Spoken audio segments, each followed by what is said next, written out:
Good morning, good afternoon, good evening. Hello there friends, this is Kevin from Personal Tutor. काफ़ी request आ रही है हमारे channel पे, काफ़ी सारे स्टूडेंट्स हमारे चैनल से जुड़ना शुरू हुए हैं. I request you to go ahead and further start sending more request so that we may go ahead and help you more. तो आज हमें स्टैंडर्ड 10th के एक स्टूडेंट ने रिक्वेस्ट भेजी है to go ahead and simplify the chapter known as triumph of surgery for them. ये chapter basically आपके 10th standard English book footprint without feet से लिया गया है.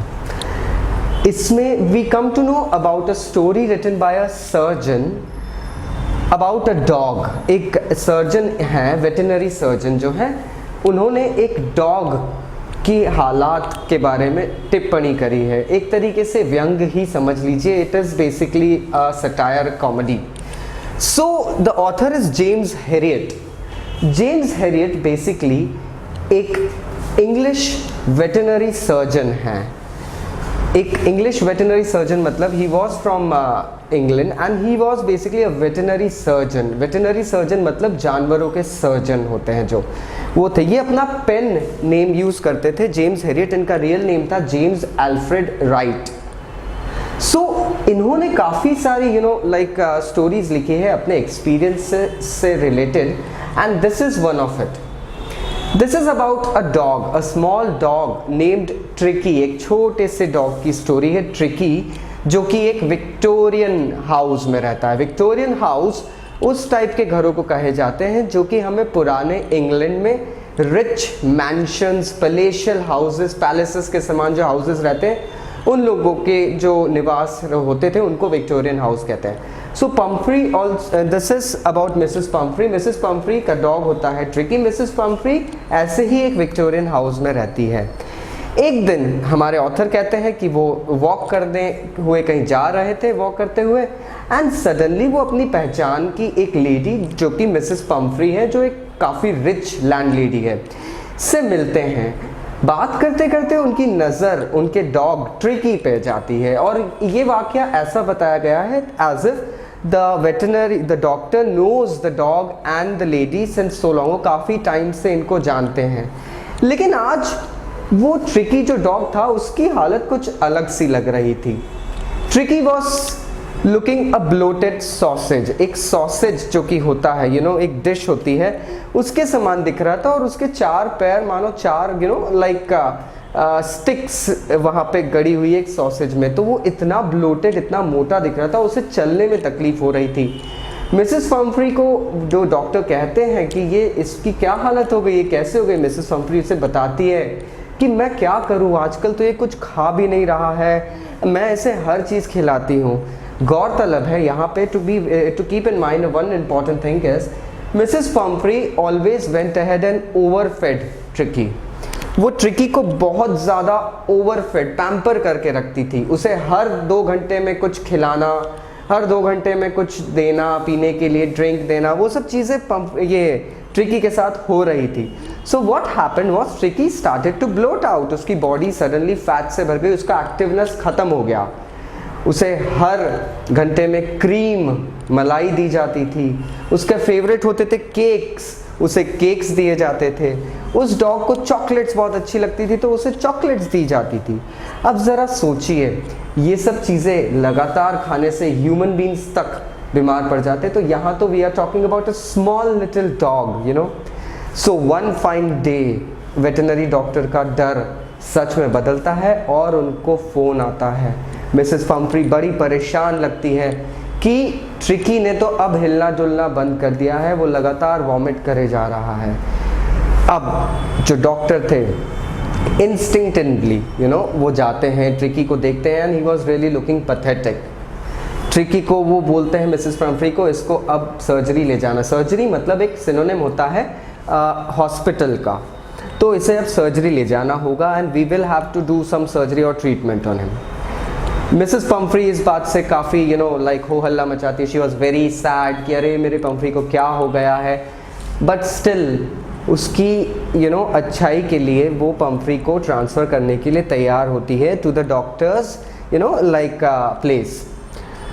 अब जब पंफ्री को ले जाया जा रहा रहता है डॉक्टर की कार में, जो मेडिकल कार एम्बुलेंस वगैरह रहती है उसमें डाला जा रहा रहता है, तो उसके साथ में उसके अलग अलग दिन के अलग अलग तकिए, उसके फेवरेट बिस्तर, उसके फेवरेट कंबल, एवरीथिंग, सब कुछ कार के अंदर लोड करा जाता है। Now this is very amusing because the doctor knows कि इन चीज़ों की ज़रूरत उसे शायद ही पड़ने वाली है, because he is going to a kennel and a surgery, so वहाँ पे he would be kept in a treatment bed.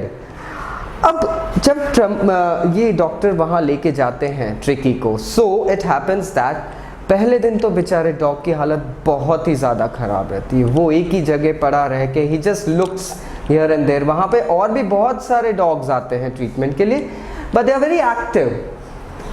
खाना डालने जाते हैं तो गार्डन में खेलते हैं डॉग्स, उसके बाद में फूड लेते हैं अपने बॉल्स से। ट्रिकी भैया बिल्कुल लुस्ट पड़े हुए हैं। दूसरे दिन ट्रिकी कोशिश करता है कुछ आवाज़ निकालने की, इधर उधर देखने की, थोड़ा उठ के जाने की, लेकिन वो चल नहीं पाता है। इसमें important thing to remember is doctor ने ट्रीटमेंट में ट्रिकी को कुछ नहीं दिया था। He did not give him even a glass of water. Tricki को सिंपल डाइट से पहले निकाल रहे थे, उसकी बॉडी में जो कुछ भरा हुआ था वो सब निकालना ज़रूरी था। तीसरे दिन ट्रिकी को हिम्मत करते हुए बताया गया है चैप्टर में that Tricki makes some effort and he tries and goes and meets the other dogs. हालांकि वो इतने गोल मटोल होने के कारण दूसरे डॉग्स के लिए एक गेम बन जाता है। वो उसे रोल करते हैं, उसे स्मेल करते हैं, इधर उधर उसके साथ खेलने लगते हैं। फाइनली ट्रिकी उन डॉग्स द्वारा छोड़े गए एम्प्टी बॉल्स को लिक करने की कोशिश करता है। That means this is the sign कि उसे अब भूख लग रही है। उसे नॉर्मल डाइट पे रखा जाता है। इधर on the other hand Mrs Pomfrey के रेगुलर कॉल्स आते रहते हैं। How is tricky doing, what is he doing, doctor कुछ ना कुछ कहते रहते हैं। बट जिस दिन मिसेस पंफ्री को पता चला कि ट्रिकी अब खाना खाने की स्थिति में आ गया है, she suddenly starts sending eggs.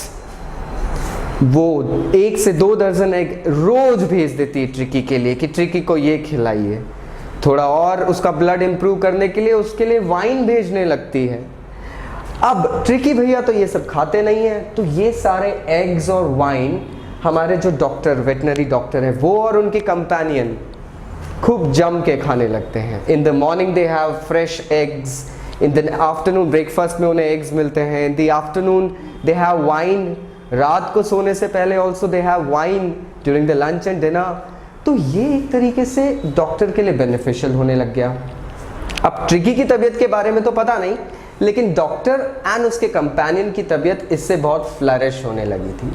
धीरे धीरे कुछ टाइम बाद मिसेस पंफ्री ने जब और सुना कि ट्रिकी काफ़ी एक्टिव हो गया है, घुलने मिलने लग गया है, खेलने लग गया है, तब उन्होंने सिंपली उसके लिए ब्रांडी तक भेजना शुरू कर दी। अब ये वो टाइम था जब डॉक्टर के मन में एक एक लालच जैसी चीज़ आई। There was a temptation in his mind that why don't we go ahead and keep him as a permanent guest. हम ट्रिकी को अपने यहाँ ही क्यों नहीं रख ले, क्योंकि ट्रिकी के लिए जो एग्स आते हैं, जो वाइन आती है, जो ब्रांडी आती है, वो चीज़ें शायद कहीं ना कहीं डॉक्टर को और उसके पार्टनर को बहुत अच्छी लगने लगी थी एंड उनको ये चीज़ों का शौक लग रहा था। सो दे स्टार्टेड टू थिंक कि ये रख लेते हैं तो ये चीज़ें इसके पीछे आती रहेगी, इसके बदौलत हमें मिलती रहेगी। But at the end of the day he was a doctor, so his conscience really went ahead and replied back to. उनको फील हुआ कि नहीं, ये बहुत गलत होगा, मुझे मिसेस पंफ्री की भी चिंता होनी चाहिए, क्योंकि मिसेस पंफ्री वॉज, उनका तो दिन और रात एक हो गया था बिल्कुल ट्रिकी की गैर मौजूदगी में। One fine day he calls her up and says कि your tricky is finally good, आप इसे यहाँ से ले जा सकते हैं।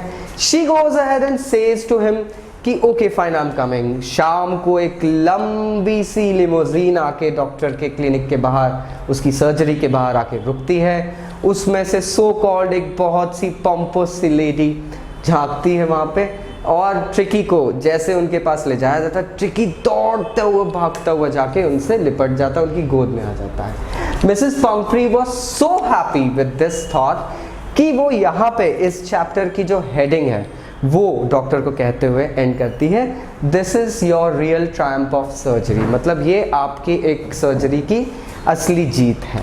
यहाँ ये चैप्टर ख़त्म होता है। आशा करता हूँ अब आपको ये इस चैप्टर से जुड़े काफ़ी सारे डाउट्स और इस चैप्टर को समझने में काफ़ी आसानी हुई होगी और डाउट्स भी क्लियर होंगे। स्टिल अगर कोई डाउट्स और क्वेश्चंस हैं आप नीचे कमेंट करिए, we'll be going ahead and discussing them with you as well. So thank you very much, stay tuned, channel को सब्सक्राइब करिए, वीडियो को लाइक करिएगा, टेक केयर।